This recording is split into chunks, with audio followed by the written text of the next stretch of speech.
সুপ্রভাত, ম্যাথ বইতে তোমাদের স্বাগত। আজকের ক্লাসে আমরা নবম শ্রেণীর সামান্তরিকের ধর্ম অধ্যায় থেকে একটা উপপাদ্যের প্রমাণ করব। চলো দেখে নিই। আজকের উপপাদ্যটা কিন্তু আগের ক্লাসের যে উপপাদ্যটা প্রমাণ করা ছিল ঠিক তার উল্টোটা। কেন উল্টোটা দেখে নাও। আগে বলেছিল যে কোনো একটা সামান্তরিকের কর্ণদ্বয় পরস্পরকে সমদ্বিখণ্ডিত করে, অর্থাৎ সামান্তরিক বলে দেওয়া ছিল, সেখান থেকে বলেছিল যে কর্ণদ্বয় পরস্পরকে সমদ্বিখণ্ডিত করে এটা প্রমাণ করতে।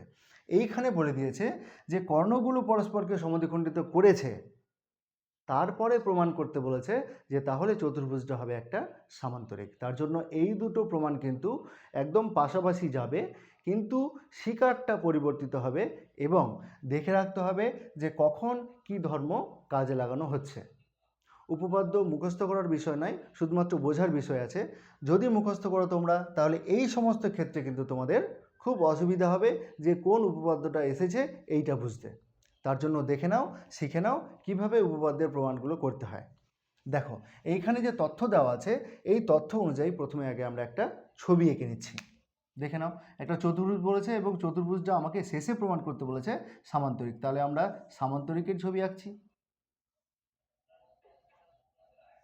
সামান্তরিকের ছবি আঁকলাম, নাম দিলাম তার এ, বি, সি এবং ডি। আর কি বলেছে যে তার কর্ণদ্বয় পরস্পরকে সমদ্বিখণ্ডিত করেছে, অর্থাৎ কর্ণদ্বয় থাকবে এবং তারা পরস্পরকে ও বিন্দুতে, আমি বললাম যে তারা ও বিন্দুতে পরস্পরকে সমদ্বিখণ্ডিত করেছে। তাহলে লিখছি শিকার, অর্থাৎ যেই তথ্যগুলো দেওয়া আছে তাই লিখছি। এখানে তথ্য দেওয়া আছে কার? একটা চতুর্ভুজের। তাহলে লিখছি, ধরা যাক এ, বি, সি, ডি একটি চতুর্ভুজ যার এসি ও বিডি কর্ণ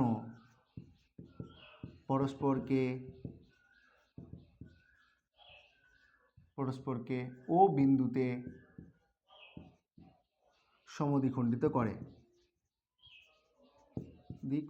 করেছে।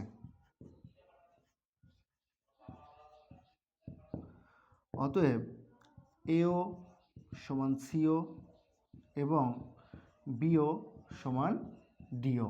বুঝে গেছে? এবার আমরা প্রামাণ্য বিষয় লিখে নিচ্ছি। প্রামাণ্য বিষয়, ঠিক আছে? প্রামাণ্য বিষয়টা কি বলেছে দেখো, প্রমাণ করতে বলেছে চতুর্ভুজটা একটা সামান্তরিক। তাই লিখছি প্রামাণ্য বিষয় হচ্ছে এ, বি, সি, ডি সামান্তরিক। এটা প্রমাণ করতে বলেছে। এবার আমরা প্রমাণে চলে যাচ্ছি। তাহলে প্রমাণ কি বলেছে দেখো, লিখছি ত্রিভুজ এ ও বি ও ত্রিভুজ সি ও ডি এর।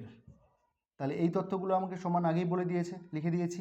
তাহলে লিখছি দেখো, এ ও বি ত্রিভুজের এওটা সমান সিও 1 নম্বর, আবার 2 নম্বর বিও সমান ডিও। 3 নম্বর দেখো এই দুটো বিপ্রতীপ কোণ, তাহলে লিখছি কোণ এ ও বি সমান বিপ্রতীপ সমান সিও ডি। তাহলে দুটো ত্রিভুজের তিনটে জিনিস আমরা সমান দেখাতে পারলাম। তাহলে বলতে পারবো অতএব ত্রিভুজ এ ও বি সর্বসম ত্রিভুজ সি ও ডি। তাহলে দেখো এই কোণটা, এই ত্রিভুজটা এবং এই ত্রিভুজটা পরস্পর সর্বসম ত্রিভুজ। এবার কি অনুরূপ সমস্ত কিছু সমান। আমরা দেখছি যে এই বাহুটার এই কোণটা, এই বাহুটা সমান, তাহলে এই বাহুর বিপরীত কোণ কি? এটা। এবং এই বাহুর বিপরীত কোণ কি? এটা। তাহলে লিখছি অতএব কোণ বি এ ও সমান কোণ ডি সি ও সমান একান্তর কোণ, ঠিক আছে? অতএব এবি সমান্তরাল ডিসি এবং এবি সমান ডিসি পরস্পর সমান। যেহেতু সর্বসম ত্রিভুজ, তাহলে কোনো একটা চতুর্ভুজের একজোড়া বিপরীত বাহু যদি সমান্তরাল হয় তাহলে কি হবে? চতুর্ভুজটা একটা সামান্তরিক হবে। অতএব এ বি সি ডি সামান্তরিক। ঠিক আছে? এটা প্রমাণিত। প্রমাণিত। বুঝে গেছে? তাহলে আজকের ক্লাসটা এখানেই শেষ করছি। দেখা হচ্ছে অন্য কোনো একটা ক্লাসে। ক্লাসটা কেমন লাগলো জানাতে কমেন্ট করো। চ্যানেলে নতুন হয়ে থাকলে সাবস্ক্রাইব করে সাথে থেকো।